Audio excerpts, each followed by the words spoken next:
my name is Lexi. Welcome back to my channel. And today I just wanted to chat with you guys because I listened to a podcast on Jen Stevens' Intermittent Fasting Stories podcast that I just really loved. And it had so many great little nuggets of wisdom. And I just had to talk about it with you guys. In fact, I started listening to this podcast a couple months ago, closer to when it came out, because I think it came out like back in February or March.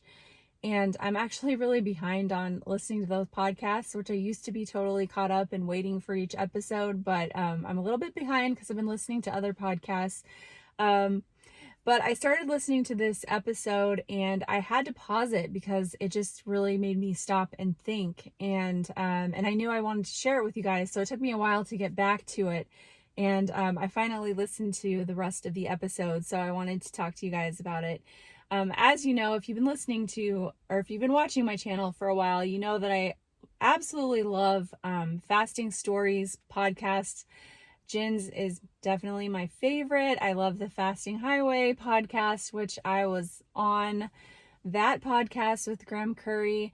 And there's a few others that I actually really like as well. But this particular episode, it was episode 185, and the woman being interviewed was Mickey Earl. So a few key things that stood out to me that she was talking about, really she was just kind of diving deeper into like the mindset piece, more of the mental and emotional side of evolving in your weight loss journey and with fasting, and the benefits that she's seen beyond just weight loss, which she has had a ton of weight loss success. She lost over 80 pounds and also improved her thyroid function as well. And so definitely she had the scale victories, but she was talking about these non-scale victories and just the self-mastery kind of things.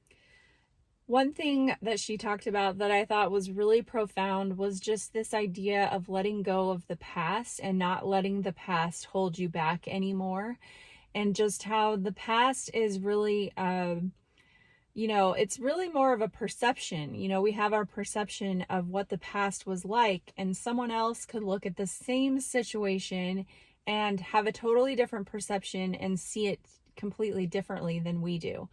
And so a lot of times I think what is holding us back in progressing in our lives, in our weight loss journey, whatever it may be, is just things in our past that are really holding us back, like things that we're holding on to, perceptions of ourselves, maybe because of things that people said or did, and that are causing us really to be held back and to make ourselves small. She talks about that a lot, about making herself small and how she has gotten over that, gotten past that.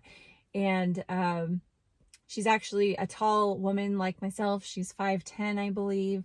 And so she said that because she couldn't make herself physically small because she was so large, like she was 80 pounds overweight and she was really tall, and she was, she couldn't make herself physically small, so she tried to make herself small in other ways, just by not showing up and by not making herself be seen, kind of a thing. And I think that a lot of people can relate to that because there's a lot of shame, there's a lot of trauma in a lot of people's past who deal with weight issues. And so I really liked that. And I'm definitely going to link this episode below so that you can listen to it, because I just think she's just a very wise person, had a lot of really good things to share. But yeah, this idea of letting go of those negative things in the past and not letting them hold you back anymore, I think is very powerful. I think a lot of us need to kind of examine what those things might be in our own lives. And maybe it's some kind of forgiveness that we need to do. And I would just want to point out something about that is that, and this is not to judge anybody who has major things that they're having a hard time forgiving for, but I just want to really share my conviction about my belief that forgiveness is a gift that you give yourself more than you give to someone else. Because when you're holding on to grudges and just that anger and bitterness inside of you, it really can poison your life and make you very unhappy and hold you back from achieving happiness in your life that you could have if you just let go of that. I know that people have really hard things that it's very difficult to let go of, but if you can work on that and slowly let go of those things, I know that it will benefit you more than anything else. Another thing she talked about was just being present and not always just that being, fasting and letting go of all the weight and everything allowed her to just focus on being present and not always hyper focused on what am I going to do to get this weight off, like what am I, like just that constant like mental energy that is taken up by stressing over what you're going to eat and what you look like and all of that like consumes your life so much that you don't even realize it until that is gone, and you can just sort of like, okay, well, that's out of the way now what do I do? Now I can just be present and be with people.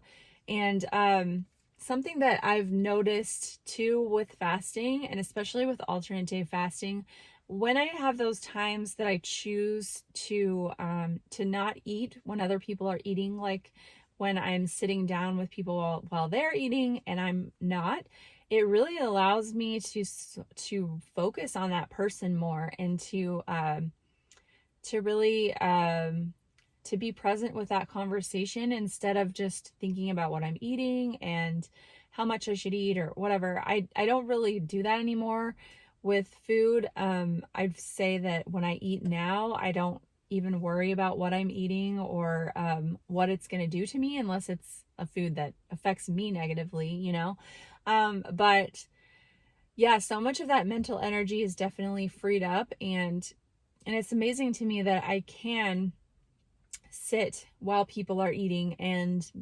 be content and be present in that moment, in that connection with the person, so much more than I ever was able to before. Now, granted, I still think about weight loss and all that a lot because of this channel, because I'm trying to sort of assimilate all of my experiences and condense them and give them to you guys. So I still think about that stuff a lot because I'm trying to, analyze and share on this channel. But even with that factored in, I feel like I just focus so much less and stress so much less over food and and weight loss and stuff, even though I'm still trying to, like I have this weight loss goal, but I'm not trying to like always manipulate things to get to that goal. It's just sort of a matter of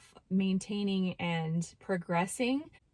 But I feel like I've got all the bases covered as far as like I'm doing what I know is going to be helpful and maintaining that and progressing. And it's just it's a lifestyle now. It's not something that I have to think too much about, which is really nice.